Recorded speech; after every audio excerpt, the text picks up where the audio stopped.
하겠습니다. 우리의 영원한 구원이요 생명의 반석 되시는 아버지 하나님, 그 아들을 통하여 우리에게 영원한 죄에서 하나님의 나라로 옮겨 구원해 주신 것 감사합니다. 하나님의 은혜와 사랑을 영원히 찬양하는 우리들 되게 하시고, 우리를 대표하여 찬양하는 우리 임마누엘 찬양대 위에 놀랍고 큰 은혜와 하나님을 더욱더 높이는 능력으로 충만케 해 주옵소서. 추운 날씨지만 하나님께 예배하고자 저희들이 모였습니다. 이 날씨를 이길 수 있는 하나님을 향한 믿음과 뜨거운 열정이 우리 모두에게 있게 해 주옵소서. 오직 복음이 우리 속에서 역사하셔서 나를 구원하시고 세상을 변화시키는 복음의 능력으로 주님 굳게 붙들며 오늘도 이 예배를 통하여 하나님 만나며 영광 돌리게 도와주옵소서. 하나님 말씀을 저희에게 주시오니 종의 입술을 통하여 주시는 말씀을 듣고 순종하며 믿음으로 살아가고자 합니다. 성령님 역사하시고 이 말씀의 시간에 오직 하나님의 음성을 들으며 주의 말씀을 듣는 귀한 시간 되도록 역사해 주옵소서. 우리의 구주 예수님의 이름으로 간절히 기도드립니다. 아멘. 할렐루야. 우리 곁에 계신 분 인사하겠습니다. 잘 오셨습니다. 네. 어제도 추웠지만 오늘도 좀 많이 춥죠, 그죠? 네. 저는 이런 날 되면 집 밖을 잘 안 나갑니다. 주일에 거의 교회 바깥에 나간 적이 크게 많지 않습니다. 주일 되면 저는 여기가 집이고 여기가 교회당이고, 네.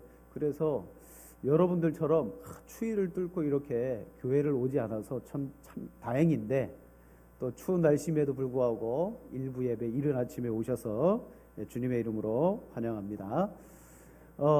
현대에 들어와서 쓰는 새로 생긴 말 가운데 여러분 혼밥이라는 게 있습니다. 혼밥. 혼자 밥 먹는 걸 말하죠.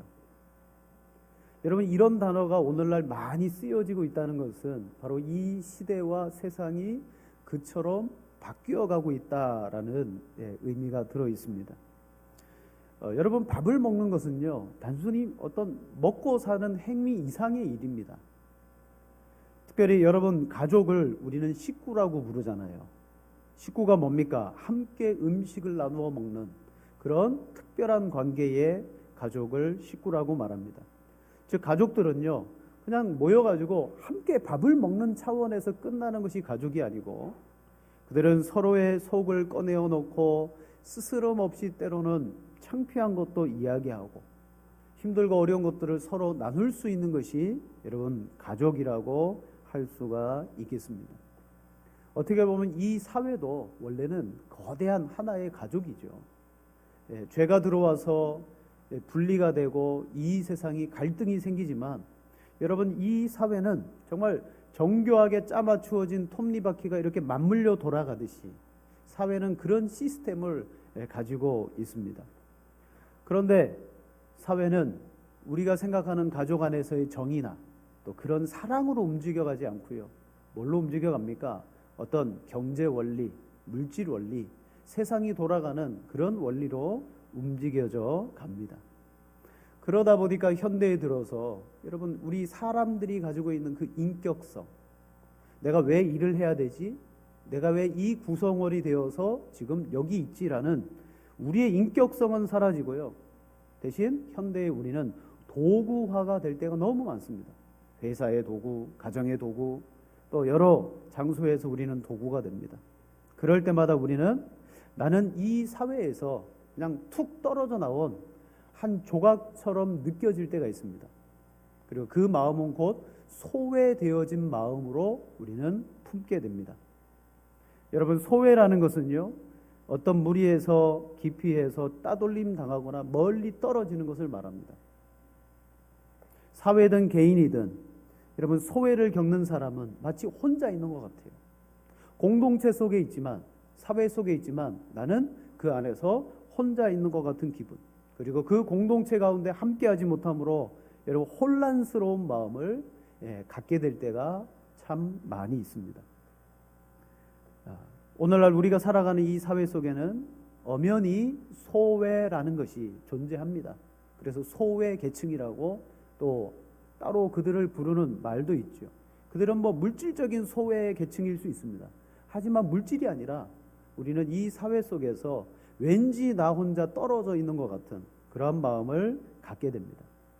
여러분, 이 소외가 대표적으로 나타나는 현상이 왕따죠, 왕따. 학교에서 우리 학생들이 왕따 당하면 어떻게 됩니까? 소외당하게 되고, 이 학생은요, 혼밥을 해야 돼요. 혼자 밥을 먹어야 돼요.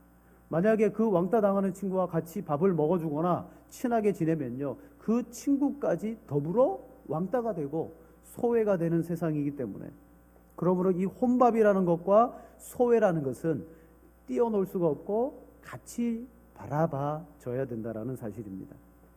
자, 문제는 뭡니까? 여러분, 이렇게 소외되는 사람들이 점점 늘어나고 많아지고 있다는 거예요. 그것이 비단 이 사회의 문제뿐만 아니고 여러분, 교회 안에도 알게 모르게 여러분 소외되어지고, 물론 표면적으로 그 사람을 소외시키는 것은 아니지만 나 스스로가 왠지 나는 이 공동체 안에 나는 소외되는 것 같아 라는 마음을 가질 수도 있습니다. 오늘 성경을 보면요, 본문에도 소외당하는 사람, 소외당했던 사람이 등장하고 있습니다. 그들은 이방인으로 불리는 사람들입니다. 근데 이들의 소외는 얼마나 크게 당했는지 성경은요, 이중적인 소외를 그들이 당했다라고 말씀하고 있어요. 자, 이방인들은 이중적 소외를 당합니다. 첫째는 하나님으로부터 소외를 당하고 있었고, 둘째로는 사람인 유대인으로부터 그들은 소외를 당하고 있었습니다. 자, 첫 번째 이방인들은요, 하나님께 소외를 당했습니다. 자, 우리 본문 위에 있는 12절 말씀 같이 한번 읽겠습니다. 그때 너희는 그리스도 밖에 있었고 이스라엘 나라 밖의 사람이라 세상에서 소망이 없고 하나님도 없는 자이더니. 아멘. 12절 말씀은 이방인들이 하나님께 대하여 소외되어져 있었던 모습을 말합니다. 5가지의 모습이 나옵니다. 첫째, 그리스도 밖에 있었다. 너희는 그리스도 밖의 사람이다. 둘째, 이스라엘 나라 밖의 사람이고, 셋째는 약속의 언약에 대해서 외인이었고, 넷째는 세상에서 소망이 없었고, 다섯째는 하나님도 없는 자이더니. 여러분, 이방인들은요, 하나님과 하나님의 약속에 대하여, 소망에 대하여 전혀 관계 맺지 못하고 그들은 철저하게 하나님으로부터 소외됐던 사람이 이방인입니다. 이게 그들의 첫 번째 소외고요. 두 번째 소외는 뭐냐면 사람에게 소외를 당했습니다. 즉 유대인으로부터 이방인들은 소외를 당합니다. 우리 11절 말씀 같이 봅니다. 그러므로 생각하라. 너희는 그때에 육체로는 이방인이요 손으로 육체에 행한 할례를 받은 무리라 칭하는 자들로부터 할례를 받지 않는 무리라 칭함을 받는 자들이라. 아멘. 할례로 말미암아 유대인들은요, 우리는 할례를 받았다, 너희는 할례를 받지 않았지? 이게 유대인을 드러내는 어떤 표시였어요. 근데 할례 받지 않는 무리라는 건 뭐냐면 유대인들이 이방인에 대해서 비웃는 표현입니다. 야, 너희 할례 안 받았지? 한마디로 이방인들은요, 유대인들로부터 철저하게 왕따를 당했습니다. 자, 여러분, 유대인과 이방인 사이에도 그런 소외가 있었듯이 오늘날 이 사회에도 여러분 보이지 않는 벽, 보이지 않는 소외가 아주 많습니다. 예를 들면 신분의 차이. 이 세상에는 그런 차이가 없다고 말하지만 엄밀히 따지면요, 신분의 벽이 존재합니다. 또한 물질적 차이도 있고 또는 학벌과 지식적 차이도 있어요. 때로는 기성세대와 다음 세대 간의 벽도 있습니다. 그리고 나아가서는 정치적인 벽도 있어요. 너 보수냐? 나 진보다. 보수와 진보 사이에 서로 터놓고 이야기하자고는 말하지만 그들 사이에는요, 보이지 않는 벽이 딱 버티고 있습니다. 여러분, 이런 벽들은 일치하지 못하게 하고 그리고 연합하지 못하게 한다라는 사실이죠. 2000년 전에 사도 바울이 이 에베소서를 쓰는 이 시점, 아니 그 이전부터 이미 유대인과 이방인 사이에는요, 완전히 그들을 갈라놓는 담이 존재하고 있었더라라는 사실입니다. 유대인들은 이방인들을 여러분 멀리했습니다. 그리고 멀리할 뿐만 아니라 의도적으로 그들을 싫어했고 경멸했습니다. 그래서 성경을 찾아보면 이방인들을 향하여 개라고 표현합니다. 여러분, 이 개라는 표현 속에는 아주 멸시와 경멸과 천대가 다 들어있어요. 자, 여러분 탈무드라는 책을 들어보셨죠? 랍비들의 지혜를 모아놓은 그 탈무드라는 책을 보면요, 유대인들이 이방인들을 얼마나 노골적으로 경멸하고 있는지가 기록되어져 있습니다. 원래 모세 율법에는 뭐라고 말합니까? 모세 율법에는요, 야, 너희 도둑질하지 마라, 속이지 마라, 거짓말하지 말아라, 그리고 살인하지 말아라. 이게 모세 율법이거든요. 근데 탈무드는 이 모세 율법을 유대인들 안에서 그들이 재해석하고 그들끼리 적용한 책이 뭐냐면 탈무드입니다.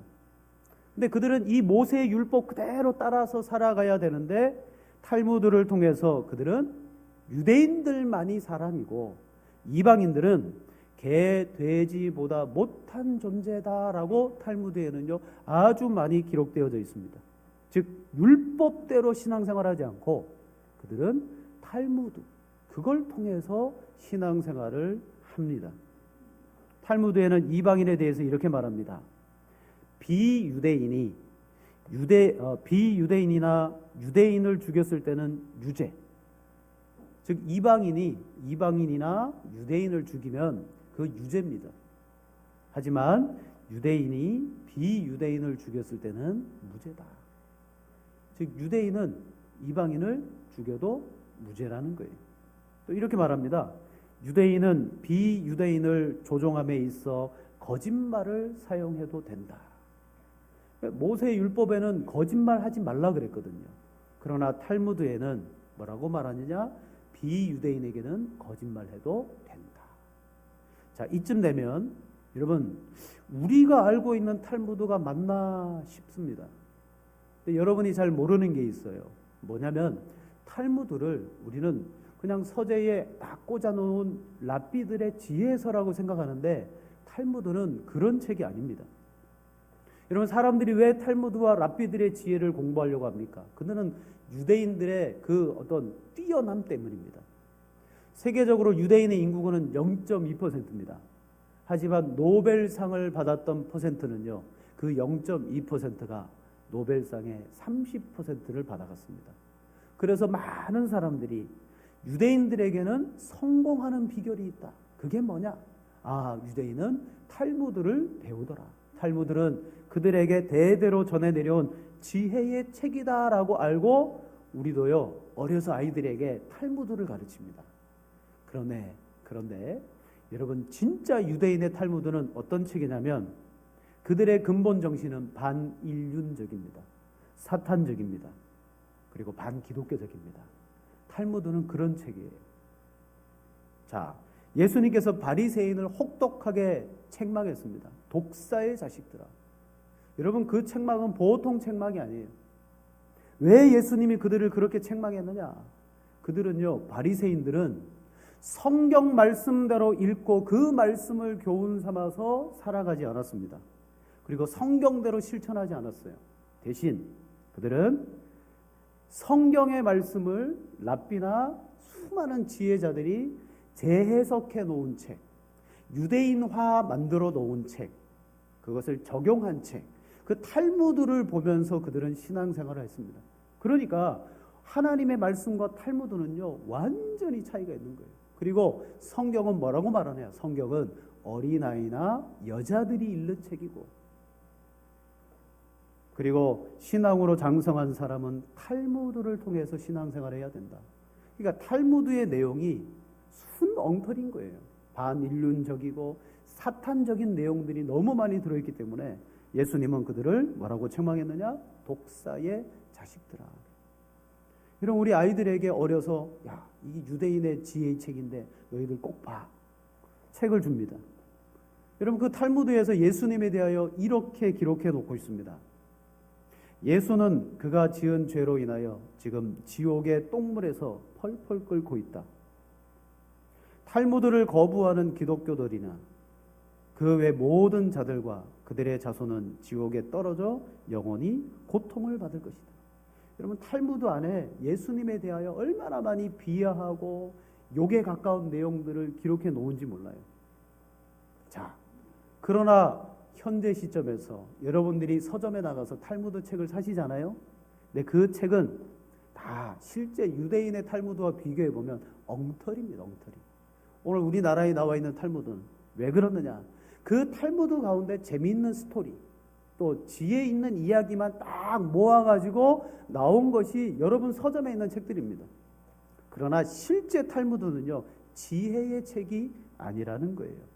그래서 탈무드의 원전을 연구해 보면 그들이 그 책 가운데 이방인을 얼마나 많이 경시하고 그리고 싫어했다라는 내용들이 잔뜩 들어 있습니다. 그들은 비유대인이 그들이 읽고 있는 탈무드를 그들도 같이 읽는 것을 좋아하지 않습니다. 그래서 철저하게 탈무드의 내용을요, 유대인만 공유하지 세상의 일반 사람들에게 그걸 공유하지 않습니다. 단 그들의 공유하는 내용은 뭐냐? 그냥 탈무드에 있는 지혜와 같은 내용을 공유해요. 하지만 진짜 유대인들이 진리라고 생각하는 것은요, 그들만 듣고 배우고 알게 됩니다. 자, 탈무드에 실제 이런 내용이 있습니다. 절대 이것은 외부에 발설하면 안 된다. 한번 우리 화면 한번 띄워주시겠어요? 제가 읽으면 이해가 잘 안 되니까. 잘 보이셔요? 제가 읽어드릴게요. 자, 우리의 종교에 대해 비유대인과 얘기하는 것은 모든 유대인을 죽이는 것과 다를 바가 없다. 만약 우리의 종교가 그들에 대해 뭘 가르치는가를 비유대인들이 알게 된다면 그들은 망설임 없이 유대인을 몰살시킬 것이다. 우리의 책에 그들에 대해 좋지 않은 내용이 들어있지 않은가라고 묻는 비유대인에게 유대인은 반드시 거짓말을 해서 그렇지 않다고 대답해야 된다. 토라를 공부하는 이방인은 죽어 마땅하다. 왜냐하면 모세는 상속에 대한 율법을 명령했다고 기록하는데 이것은 우리의 유산이지 그들의 것이 아니기 때문이다. 여러분, 여기는 크게 한 두 가지 내용이 있습니다. 첫째, 탈무드는 우리끼리만 공유해야 되지 절대 비유대인에게는 알려져서는 안 된다. 왜냐? 두 번째, 모세로부터 받은 신앙의 유산과 상속은 우리에게 준 거지 이방인에게 준 게 아니다. 그래서 이들은 이걸 진리라고 말하는데 진리를 공유하지 않습니다. 그냥 재밌는 이야기, 지혜는 공유해도요. 자, 그래서 유대인들은 이방인에 대한 인식이 이 책 가운데 아주 많이 나와 있습니다. 이렇게 말합니다. 오직 유대인만이 인간이다. 자, 저와 여러분이 인간 아니에요. 모든 비유대인의 아이들은 짐승이다. 즉 이방인들을 다 짐승으로 여깁니다. 또 유대인은 비유대인에게 노동임금을 지급할 필요가 없다. 비유대인이 잃어버린 물건을 유대인이 습득했을 경우 돌려주지 않아도 된다. 뭐 그런 이야기 있습니다. 이방인 산모가 뭐 이렇게 갑자기 아기를 낳을 때가 있잖아요. 여러분, 산모가 아기를 낳을 때 옆에서 누가 도와주지 않으면 너무 위험합니다. 그런데 이방인 산모가 아기를 낳을 때 유대인은 절대 도와줘서는 안 된다. 왜? 그 일은 비유대인을 더 생산하는 일이다. 그러니까 이런 내용들이 탈무드 속에 아주 많이 들어있는 거예요. 이게 세상에 발설되면 안 되는 거예요. 자, 오늘 말씀과 관련해서 왜 이 유대인들이 이방인들을 그렇게 싫어하냐면 아주 오래전서부터 하나님의 말씀과 모세의 율법은 그렇지 않은데 그들 스스로가 유대인이라는 울타리와 담을 치면서 살아가더라는 것입니다. 그래서 오늘 말씀에 이방인과 유대인 사이에 담이 있다라는 사실을 알기 위해서는 2000년 당시에 여러분 그 예루살렘 성전의 어떤 문화적인 배경과 종교적 배경을 좀 알아야 됩니다. 즉 오늘 말씀의 배경은 이거예요. 예루살렘 성전이 있습니다. 성전 바로 그 주변 뜰은 제사장의 뜰입니다. 제사장만 들어가서 활동하는 뜰입니다. 그리고 그 옆에는 이스라엘의 뜰이 있어요. 유대인들이 활동하는 남자들의 뜰이 있고요. 그리고 그 옆에는 여인의 뜰이 있습니다. 거기는 유대인 여자들만 들어가는 데예요. 그리고 계단을 몇 계단 내려가면 높은 담이 둘러쳐져 있는 뜰이 있습니다. 거기가 이방인의 뜰입니다. 그리고 이렇게 쓰여 있습니다. 어떤 이방인이든지 이 선을 넘지 말라. 이 선을 넘는 자는 반드시 죽임을 당하리라. 여러분, 이게 오늘 본문의 배경입니다. 왜 유대인과 이방인 사이에 그 높은 담, 그 담이 존재했고 오늘 예수님께서 그 담을 어떻게 하셨는지를 이야기하고 있습니다. 자, 본문의 말씀은 2000년 전에 유대인과 이방인의 모습입니다. 그러면 오늘날 여러분, 내 마음에도 여러분, 내가 다른 사람과 둘러 담을 치고 살아가고 있지 않습니까? 우리는 모든 사람과 서로 가깝고 서로 화평하고 그렇게 살아갑니까? 저부터도 좀 그런 마음이 있습니다. 어떤 마음이냐면, 어떤 한 사람에 대한 안 좋은 감정을 한번 품게 되면요, 그 감정을 가지고 그 사람이 나에게 뭐 해코지한 적도 없는데 그냥 그 감정 때문에 그 사람과 가까이 하고 싶지 않고 왠지 거리감이 있고 그 사람을 만나면 껄끄럽고 그런 마음을 여러분 가질 때가 있습니다. 괜히 기분 나쁘고요. 그냥 싫습니다. 중요한 것은 그렇게 살아가면서도 사실 내 힘으로 내가 왜 그러지 하면서 그 담을 우리는요 허물어뜨리지 못하더라고요. 여전히 그 담을 가지고 여러분 신앙생활해요. 우리 같은 이 예배당 공간 안에도 함께 예배하고 교제하지만 그런 성도들이 꼭 있기 마련입니다. 여러분, 근데 중요한 것은 내 힘으로 그 담을 무너뜨리려고 했다면 벌써 우리는 다 무너뜨렸을 거예요. 하지만 오늘 유대인과 이방인 사이에 있는 담처럼 여러분, 우리의 힘으로 그것을 무너뜨릴 수 없기 때문에 여전히 우리는 그런 감정과 마음을 가지고 계속해서 예수님 믿으면서 그렇게 살아가고 있습니다. 유대인들이 이방인들을 인간으로 여기지 않았습니다. 참 다행인 거예요. 다행인 것은 유대인은 이방인들을 개, 돼지처럼 취급했습니다. 그런데 여러분, 밉다고 여러분 감정을 가지고 있는 그 사람을 개나 돼지처럼 여러분 취급하셔요? 그러진 않잖아요. 진짜 다행인 것은 유대인들은요, 이방인들이 죽기를 바랬습니다. 내 앞에서 사라져서 없어지기를 바랬습니다. 그런데 여러분, 나와 좀 감정이 있다 그래서 그 사람, 저 사람 죽었으면 그런 마음 갖고 계세요? 우리는 그런 마음은 없잖아요. 그러니까 너무 다행인 거예요. 그래도 어떻습니까? 그 사람들과 나와 그 높아진 담이 여러분 허물어지는 것은 너무너무 어렵더라는 거예요. 그래서 우리는 감정적으로 매일 힘들어하고 그 사람이 이성적으로 이해가 되지 않아서 그냥 그저 그렇게 살아갈 때가 참 많이 있더라는 거예요. 그러면 어떻게 이 담들이 무너집니까? 자, 우리 13절 말씀 같이 읽겠습니다. 이제는 전에 멀리 있던 너희가 그리스도 예수 안에서 그리스도의 피로 가까워졌느니라. 아멘. 아까 두 가지의 소외를 이야기했습니다. 너희는 하나님으로부터 철저히 소외된 존재들이었다. 그리고 사람들인 유대인들에게도 철저히 소외되어졌다. 하지만 그리스도 예수 안에서 그리스도의 피로 이제는 이 두 하나님과 너희가, 이방인과 너희가, 유대인과 함께 가까워지게 되었다. 여러분, 예수님의 별명이 있습니다. 예수님의 별명이 무엇이냐? 예수님은 평강의 왕이라고 부릅니다. 평강의 왕이에요. 자, 죄의 문제는 아니라 할지라도 사람과 사람 사이에 있는 우리의 이 모든 문제를 허물어뜨릴 수 있는 힘과 능력은 내 안에 있지 않습니다. 오늘 성경은요, 그리스도 예수 안에서 그의 피로 우리는 가까워졌다라고 말합니다. 즉 다시 말하면 함께 신앙생활하고 함께 이 사회를 살아가는 그 사람과 내가 어떻게 가까워질 수 있느냐?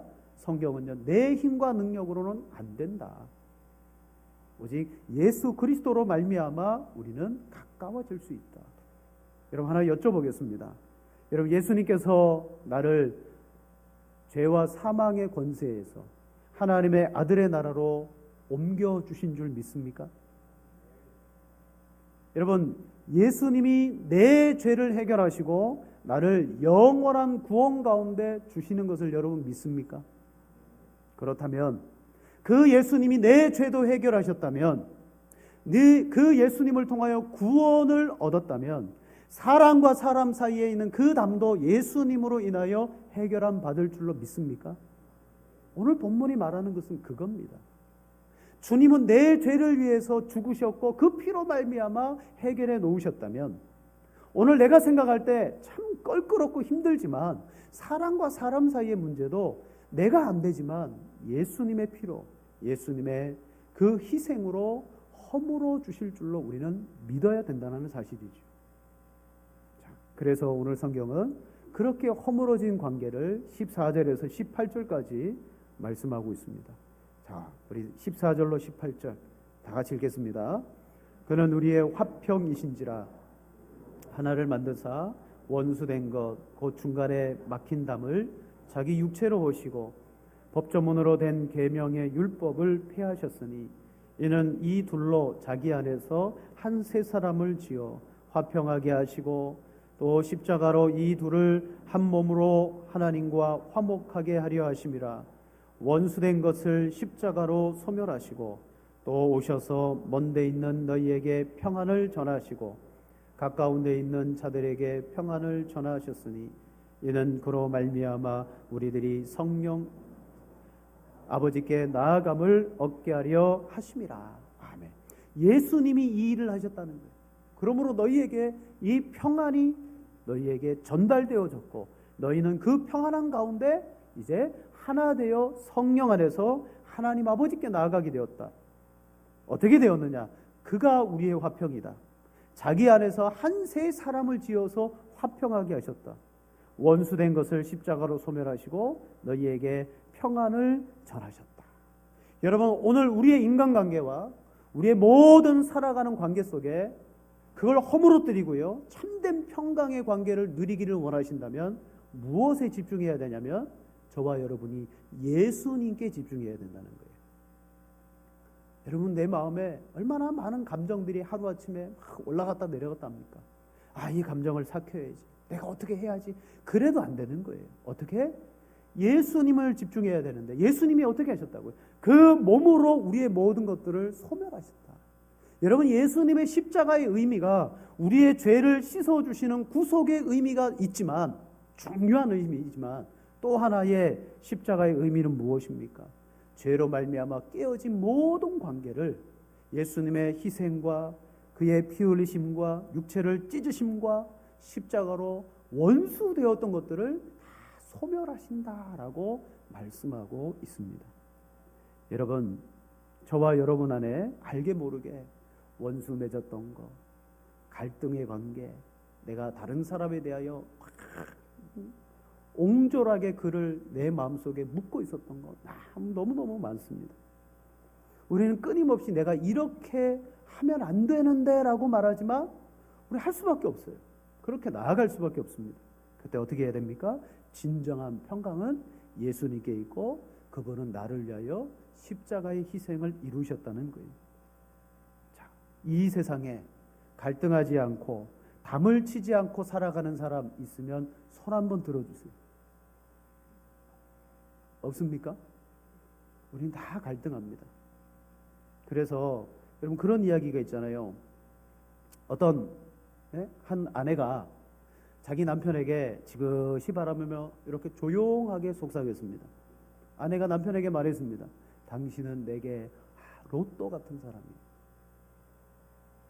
그때 남편이 그 이야기를 듣고 정말? 내가 그런 사람이야? 그랬을 때 그러면서 이런 말을 했지요. 나랑 하나도 안 맞아.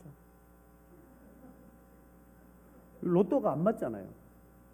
아주 은근히 부부 사이에도 안 맞는 게 있고, 네? 서로 트러블이 있습니다. 그런데 나와 전혀 관계없고 뭐 일과 또 우리 신앙으로 함께 만나는 이 관계에 벽이나 담이 없을 수가 없다는 거죠. 있습니다.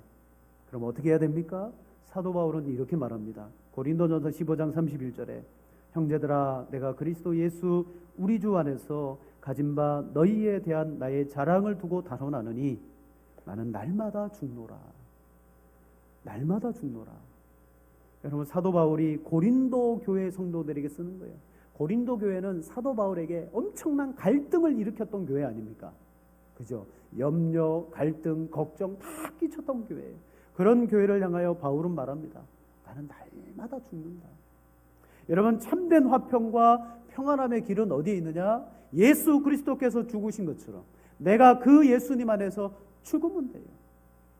제가 며칠 전에 우리 목사님들 모임에 갔다가 우리 장충교회 남창호 목사님, 저희 교회 한 2년 전에 부흥이 오셨죠. 그 목사님이 이런 이야기를 들려주셨습니다. 자기네 교회에서 열심히 부목사로 섬겼던 목사가 담임 목회를 나갔답니다. 그리고 몇 년 그 교회가 아름답게 부흥한다는 소식을 듣고 있었던 어느 날 그 목사님이 전화해서 안부를 물었습니다. 그래서 이 남 목사님이 사역을 나간 그 목사님께 물어봤습니다. 아, 누구누구 목사, 그래 요즘 목회 생활 행복하지? 그러니까 막 주저주저 하면서 이런 이야기를 하더랍니다. 목사님, 우리 교회 모 장로가 있는데 저는 그 장로 죽었으면 좋겠습니다. 얼마나 괴롭고 힘들었으면 그냥 아예 조언해 주시는 목사님께 그 장로 죽었으면 좋겠습니다. 이해가 됩니다. 그래서 이 남 목사님이 전화기에 대고 그렇게 이야기했답니다. 그런데 누구누구 목사, 그 장로 죽으면 더 큰 거 온다. 지금 힘들고 지금 막 괴로운 거 같고 그 장로와 갈등이 있고 죽어버렸으면 좋겠는데, 그런데 진짜는 그게 진짜가 아니고 죽으면 더 큰 거 온다. 그러면서 끝에 이렇게 말합니다.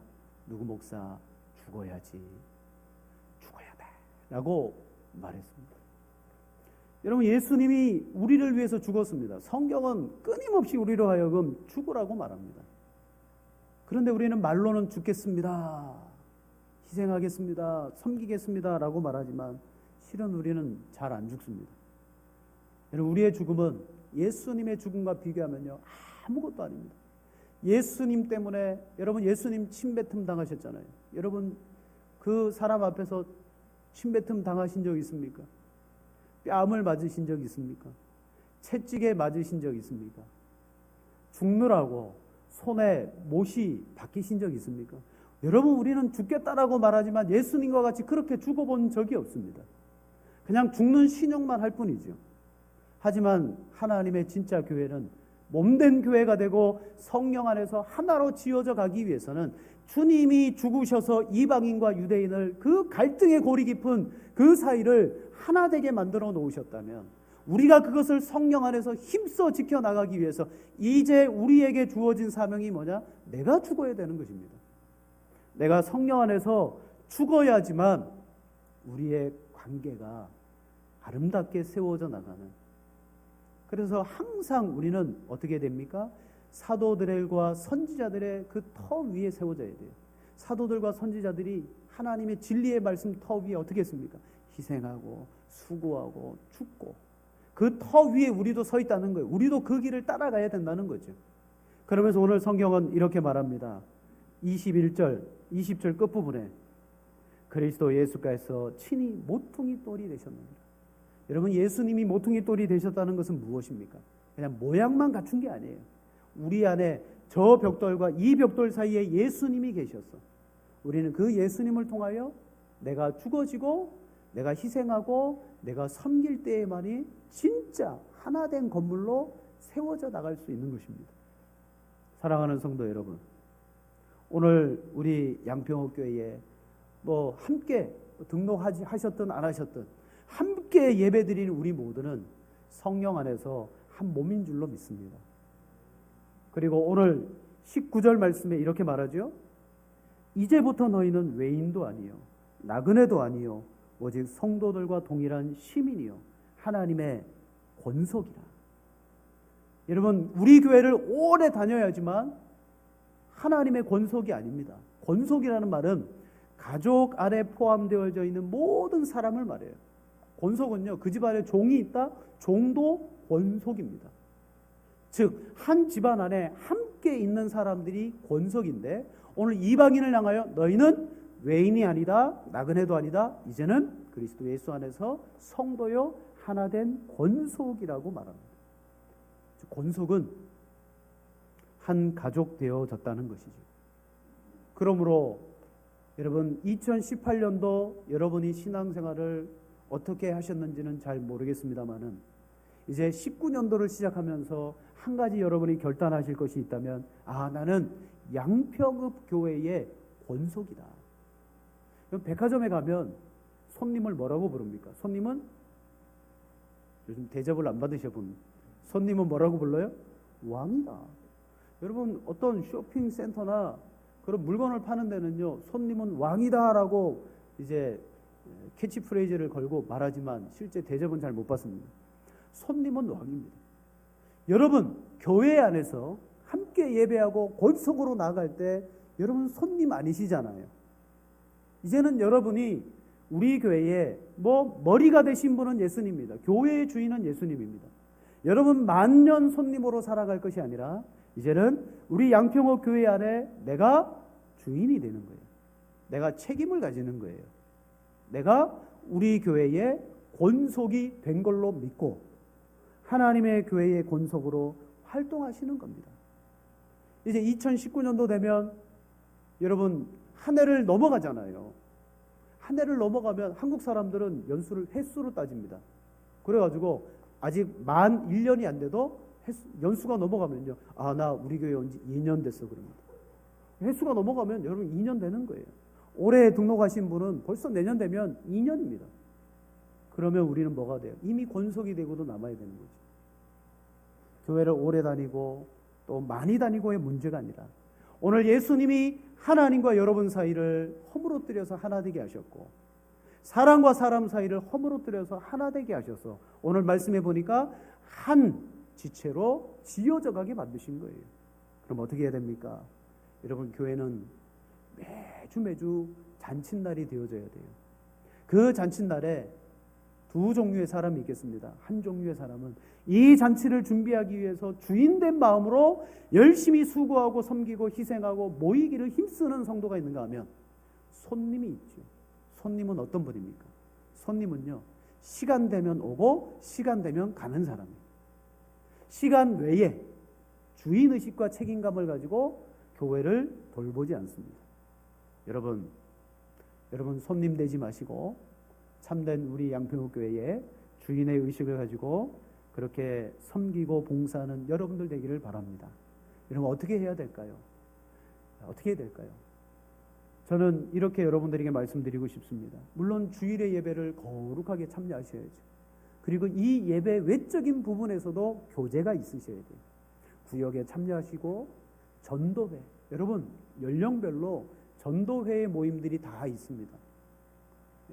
정말 교회 안에 내가 가족이 되고 하나 되기 원하신다면 그런 전도회에 들어가서 여러분이 활력을 넣고요, 힘이 되고요.